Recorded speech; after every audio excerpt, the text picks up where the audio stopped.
Olá, queridos, tudo bem? Hoje eu estou retomando aquele quadro #Pergunte para a Tereza. São várias perguntas que são selecionadas entre os comentários que vocês fazem para mim lá nos vídeos. Então hoje eu selecionei 5 perguntas para serem respondidas. E eu procurei selecionar de acordo com aquele tipo de pergunta que vai agregar valor para todos. E quem sabe as suas perguntas podem estar no próximo vídeo. Vamos lá? Então, primeira pergunta aqui é da Sirlene Paiva. A Sirlene perguntou: professora, quando usar embaixo junto e embaixo separado? Ora, Sirlene, embaixo, quando indica lugar, é sempre junto. Tem até uma dica que eu costumo falar. Olha só aqui: em cima, separado. Embaixo, junto. Tem certeza que você não vai esquecer mais, não é? Segunda pergunta é do Deassis Souza. Deassis pergunta: professora, como conseguir ter o hábito da leitura?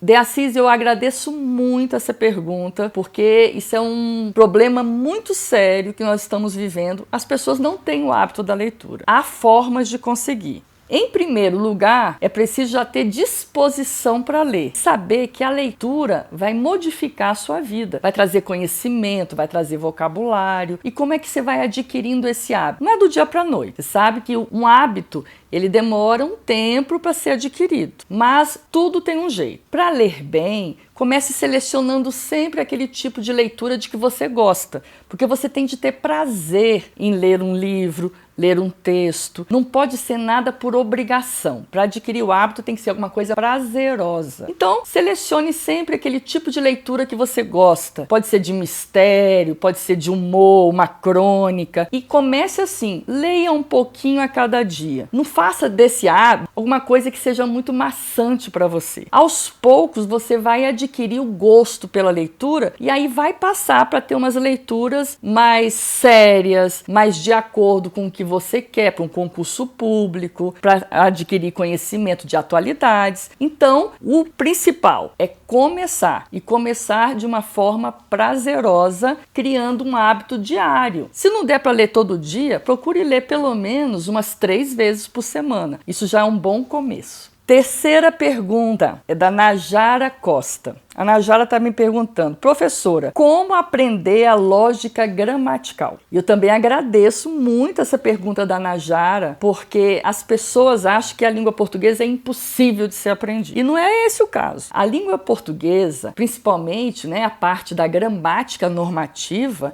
ela tem toda uma lógica gramatical. Para isso, você tem que saber as relações entre as palavras. E quando você já está muito tempo sem estudar a língua portuguesa, comece estudando as classes gramaticais, porque a chave para aprender a língua portuguesa e a lógica gramatical é aprender essa relação entre as palavras. Por exemplo, um adjetivo, que é aquela classe de palavras que qualifica ou que especifica, sempre está ligado a uma palavra que tem valor substantivo. Então, quando eu falo a menina é feliz, feliz está ligado a quê? A menina. Então, eu tenho que trabalhar com isso, com essas classes gramaticais, para aprender a lógica gramatical. Por exemplo, eu já fiz um vídeo sobre advérbio. Os advérbios são algumas palavras que indicam circunstâncias e que estão ligadas a apenas 3 outras classes gramaticais, que é um verbo, um adjetivo ou outro advérbio. Então, a partir do momento que você começa a prestar atenção a essa relação entre as palavras, tudo vai se esclarecendo na sua vida. Então, a minha dica é que você comece sempre estudando as classes gramaticais. Você vai ver como vai ficar muito mais fácil aprender depois a fazer uma boa análise sintática, a interpretar textos, a ler melhor e que vai trazer muito mais conhecimento para você.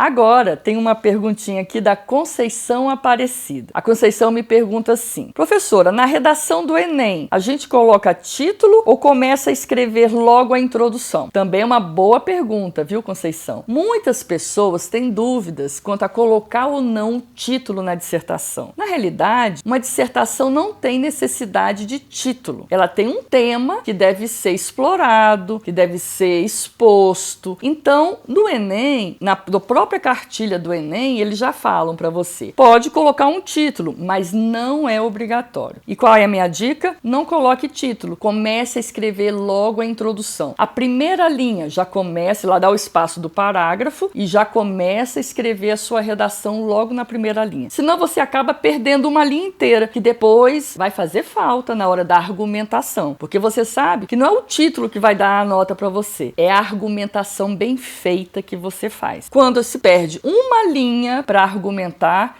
é muita coisa. Então comece a fazer logo, não precisa colocar título na redação do Enem, nem em outros vestibulares, concursos públicos, a não ser que eles peçam obrigatoriamente. E eu até hoje não vi um que seja obrigatório. E por último, tem uma perguntinha aqui da Carla Tamires.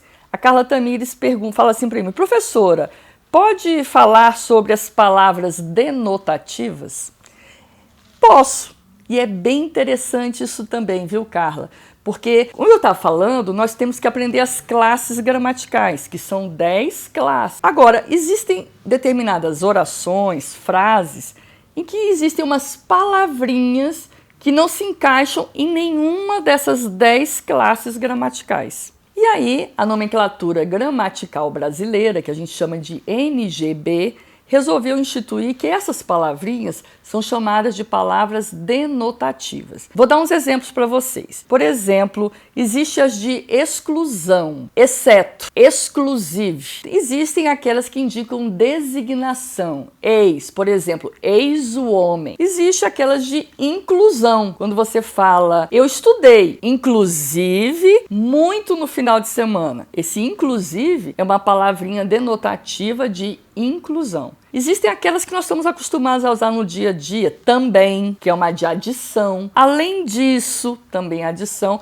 só não me use e também, porque isso aí é uma redundância. E já é também. Ou você usa e, que é uma conjunção aditiva, ou você usa o também, né? Então, eu também vou. Esse também é uma palavra denotativa de adição. Existem ainda aquelas de explicação ou de retificação. Isso depende da frase. Quando você fala isto é, ou seja, você pode explicar ou retificar. Mas como é que é isso? É o seguinte, se eu falar assim, comprei muitas frutas ontem. Isto é, banana, abacaxi, pera e melão. Aí eu só estou dando uma explicação. Mas se eu falar assim, vou viajar amanhã. Isto é, depois de amanhã, aí você já está fazendo uma retificação. Então esse isto é, que também é o caso do ou seja, são palavras que podem, em determinadas frases, indicar uma explicação e em outras indicam uma retificação. Então essas palavrinhas que não se encaixam em nenhuma outra classe gramatical,